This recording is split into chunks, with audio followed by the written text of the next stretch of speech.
अदिति की स्थिति गंभीर हो जाती है क्योंकि उसे ओ नेगेटिव रक्त जरूरत होती है जो अस्पताल में उपलब्ध नहीं होता। जी हाँ दोस्तों, हम बात कर रहे हैं स्टार प्लस के शो जनक की। तो दोस्तों, आगे बढ़ने से पहले अगर आप हमारे चैनल पर नए हैं तो इसे सब्सक्राइब कर दीजिए, साथ ही बेल आइकन दबाना ना भूलें। वीडियो अच्छा लगे तो इसे लाइक जरूर कीजिएगा। चलिए आगे बढ़ते हैं दोस्तों। जैसे कि दिखा रहे हैं, जनक सीरियल में आ चुका एक बहुत बड़ा ट्विस्ट जहाँ देखने को मिलता है कि एपिसोड में अदिति की स्थिति गंभीर हो जाती है क्योंकि उसे ओ नेगेटिव रक्त की जरूरत होती है जो अस्पताल में उपलब्ध नहीं होता। अदिति की जान बचाने के लिए जनक अपने परिवार की चिंता छोड़कर अपना रक्तदान करने को तैयार हो जाती है। अर्शी, जो अदिति की मां है, जनक को धमकी देती है कि वह अदिति से दूर रहे, लेकिन जनक अपने प्रेम और कर्तव्य को लेकर अडिग रहती है। अनिरुद्ध जनक का साहस और प्रयासों में उसका समर्थन करता है। जी हाँ दोस्तों, इस एपिसोड में जनक और अनिरुद्ध के बीच गहरे भावनात्मक संवाद भी देखने को मिलते हैं, जहाँ जनक कहती है कि वे भविष्य में अगर पछतावे तो वह उनका नाम भी नहीं लेगी क्योंकि वह उन्हें पिता मानती नहीं है। कि पूरे एपिसोड में पारिवारिक जटिलता, प्रेम संघर्ष और जिम्मेदारियों की कहानी भावुक रूप से प्रस्तुत की गई है।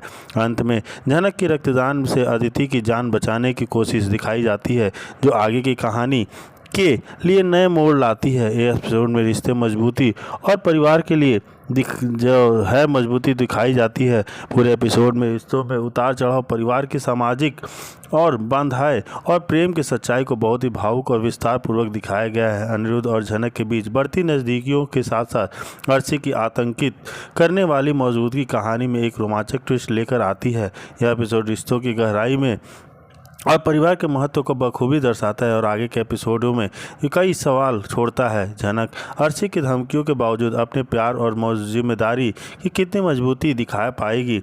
यदि विस्तार से किसी खास पात्र का घटना विस्तार की चाहिए तो यह बताइए सारांश। जी हाँ दोस्तों, देखना तो काफ़ी दिलचस्प होता है कि आखिर जनक क्या करती है। जी हाँ दोस्तों, जनक चाहती है कि वह अदिति की जान बचा ले क्योंकि वही घर में वरिष्ठ सदस्य जेठू ने बड़ा खुलासा किया कि जनक और अदिति एक दूसरे की सौतेली बहनें हैं। यह जानकारी परिवार को हैरान कर देने वाली थी।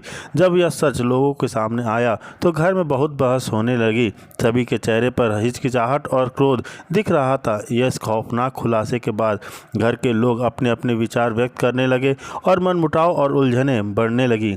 अंत में घर में जो सबसे भावुक पल था वह था जब सभी के बीच यह असलियत खुली कि जनक जो उसने अपने प्यार और परिवार के खातिर सब कुछ त्याग वह उसकी बहन भी हो सकती है। इस बात से सबको श्रद्धा और गमनीय कर दिया। नतीजा यह रहा कि इस रात घर में कई चर्चा और कई जिम्मेदारियों का भार आ गया। इस अंधकार में भी जनक की बहादुरी और प्रयास की कहानी एक मिसाल बन गई। जी हाँ दोस्तों, पूरे एपिसोड में रिश्तों की गहराई, प्रेम और त्याग की कहानी दिखाई गई है जो दर्शकों के दिल को छू जाती है।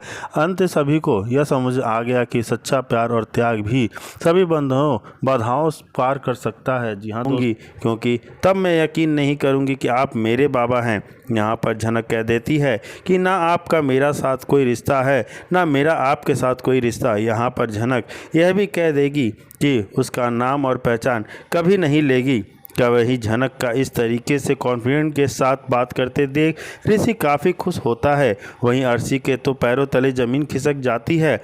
यहीं पर देखने को मिलेगा कि अर्शी सोचती है कि इतनी मामूली सी लड़की इतना कुछ बोलकर चली गई, लेकिन अनिरुद्ध कुछ नहीं कह पाया। तो देखना दिलचस्प होता है कि क्या जनक की कहानी नया मोड़ आने वाला है। फिलहाल जी हाँ दोस्तों, देखना तो काफ़ी इंटरेस्टिंग होगा कि जनक जिस बोल्डनेस के साथ अपने उसके साथ उसको जवाब दे गई है वो बर्दाश्त कर पाएगी अर्शी। जी हाँ दोस्तों, अर्शी तो ऐसी औरत है जो कभी किसी को नहीं छोड़ती है। तो वो कैसे जनक को उसकी बातों को सुनकर चुप कर गई है और उसको एक शब्द नहीं कहा कि उसने ऐसे क्यों कहा, और वह चुपचाप अनिरुद्ध का चेहरा देखती है और उसका मुंह देखते रह जाती है कि आखिर अनिरुद्ध ने उसको जवाब क्यों नहीं दिया।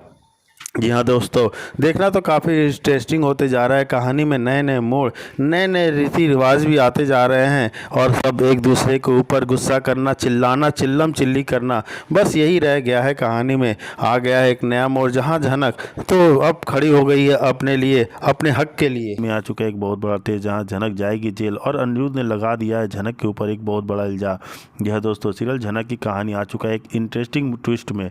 कहानी में देखने को मिलेगा कि अदिति के ने इस बड़ा कदम के सबको हिला कर रख दिया है, जो उसने अपनी हाथ की नस काट ली है। हर कोई झनक के ऊपर इल्ज़ाम लगा रहा है।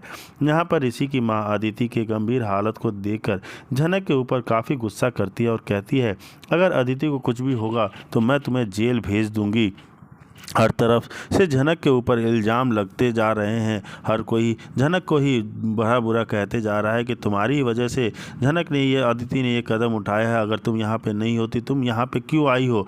तब सब लोग झनक के ऊपर ही चिल्लाने लगते हैं। यहाँ पर नीलू भी कहती है, अदिति के इतना बड़ा कदम उठाने की वजह सिर्फ और सिर्फ झनक तुम हो।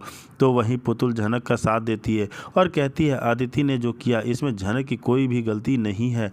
वहीं नीलू कहती है, क्यों नहीं है, अगर कोई भी लड़की अपने पति को किसी और लड़की के साथ देखेगा तो वह यही करेगा।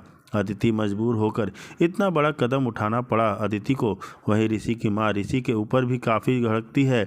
वहीं अदिति के इस हालत को देखकर अर्शी ऋषि को काफ़ी डांट लगाती है और कहती है, मेरी बेटी के इस हालत की जिम्मेदार सिर्फ और सिर्फ तुम हो ऋषि, तुम बहुत ही बदतमीज़ लड़के हो। मेरी बेटी को हर बार तुमने तकलीफ़ दी है, तुमने उसके साथ प्यार का झूठा नाटक किया केवल और केवल उसके पैसों के लिए।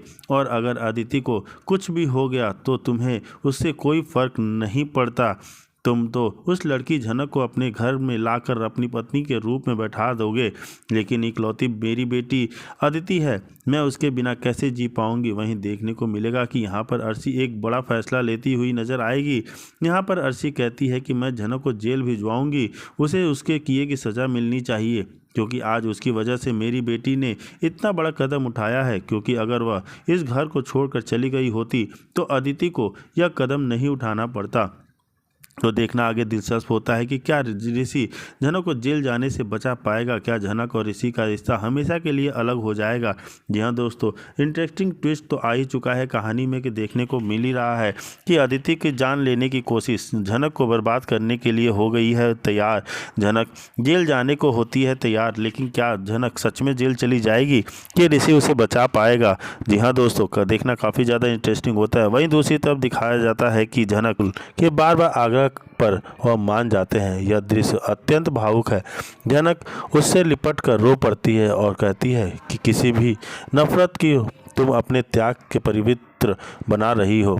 अदिति का ऑपरेशन सफल हो जाता है, पर वहीं सभी से होश में आती है तो कहती है, जी हाँ दोस्तों, ऋषि इस स्थिति में झनक के पास जाता है और कहता है कि अब वह उन्हें सब कुछ ईमानदारी से साफ करना होगा।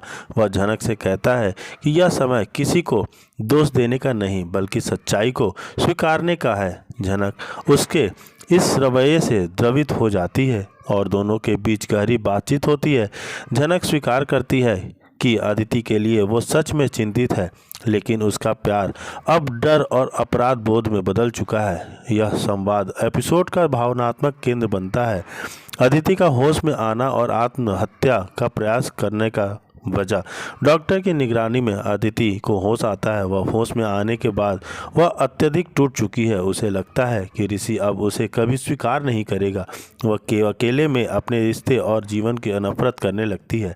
एपिसोड के मध्य में अदिति आत्महत्या की कोशिश करती है, लेकिन झनक समय पर पहुंचकर उसकी जान बचा लेती है। यह दृश्य बेहद तीव्र है, जहां झनक अदिति को समझाते हुए कहती है, अगर जान देना ही पार होता तो इंसान दुनिया में जीना क्यों सीखता। अदिति की आंखें भर आती हैं, लेकिन उसके मन की नफरत अब भी खत्म नहीं होती। परिवार में बिखराव और रिश्ते का पर सवाल उठना। घर लौटने के बाद माहौल बेहद तनावपूर्ण रहता है। अदिति की मां फिर से झनक पर इल्ज़ाम लगाती है और कहती है कि जहां झनक जाती है वहीं अशांति शुरू हो जाती है। ऋषि इस बार पहली बार खुलकर झनक का पक्ष लेता है और कहता है कि अगर झनक के इरादे साफ होते, उनको हर इल्ज़ाम झूठा लगता है। घर के लोगों के बीच यह बहस लंबे समय तक चलती है और अंजना जी सबको चुप कराती है। झनक और ऋषि की एकांत बातचीत शुरू होती है। एपिसोड के अंत में झनक छत पर अकेली बैठी होती है। ऋषि उसके पास जाता है।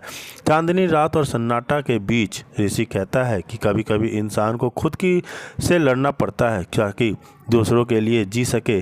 झनक उससे कहती है कि वह अब किसी के बीच नहीं आना चाहती, लेकिन ऋषि कहता है कि तुम किसी का साया नहीं, खुद एक नई सुबह हो। वह वाक्य उनके रिश्ते के नए अध्याय की ओर संकेत करता है। एपिसोड में प्रीव्यू में दिखाया जाता है कि कहानी की अदिति का दिल फिर से जनक के खिलाफ साजिश रचेगा। आगे विवाह, सामाजिक विरोध और परिवार के निर्णयों से कहानी और दिलचस्प बनाई जाएगी। जी हाँ दोस्तों, जनक ये सब देख के फूल और यह पूरा एपिसोड त्याग और अपराध बोध और आत्मस्वीकृति के भाव से भरा था। खासकर फूल के रक्तदान और जनक के संवेदनशील संवादों से कहानी की गहराई दी है। इस एपिसोड दर्शकों के लिए दिल को छू लेने वाला और अत्यधिक प्रभावशाली साबित होता है। वहीं दूसरी तरफ वो मोड़ आ चुका है कहानी में, जहाँ हाई वोल्टेज ड्रामा तो ड्रामा डेली चलते ही रह रहे हैं। उधर ऋषि जनक एक साथ, तो इधर अदिति बिल्कुल परेशान, क्या होगा। जी हाँ दोस्तों, वहीं दूसरी तरफ देखने को मिलता है कि सिर्फ भूख प्यास का नहीं, यह व्रत है त्याग का। वह व्रत विश्वास का। जनक के पास महंगे गहने नहीं है, सरगी की थाली नहीं है, लेकिन उसके पास ऋषि के लिए सच्चा प्यार है। वह जानती है कि भले ही ऋषि ने उसे मजबूरी में अपनाया हो, लेकिन 7 फेरों की आँख और मांग का सिंदूर झूठ नहीं हो सकते। जब वह नल के पास खड़ी थी, उसका गला सूख रहा था, उसका सिर चकरा रहा था, लेकिन उसने पानी नहीं पिया। जनक आंखों में आंसू, होठ कांप रहे थे और करवा, मैं इस व्रत को पूरा करूंगी। मेरे पति ऋषि की जी की रक्षा करना मेरे प्यार की ऐसी ताकत है, चाहे यह दुनिया मुझे नौकरानी समझे या आप जानते हैं कि मैं उनकी सुहागन हूँ। अर्शी के हर बाल, तनुजा हर हुक्म, जनक इसे व्रत का हिस्सा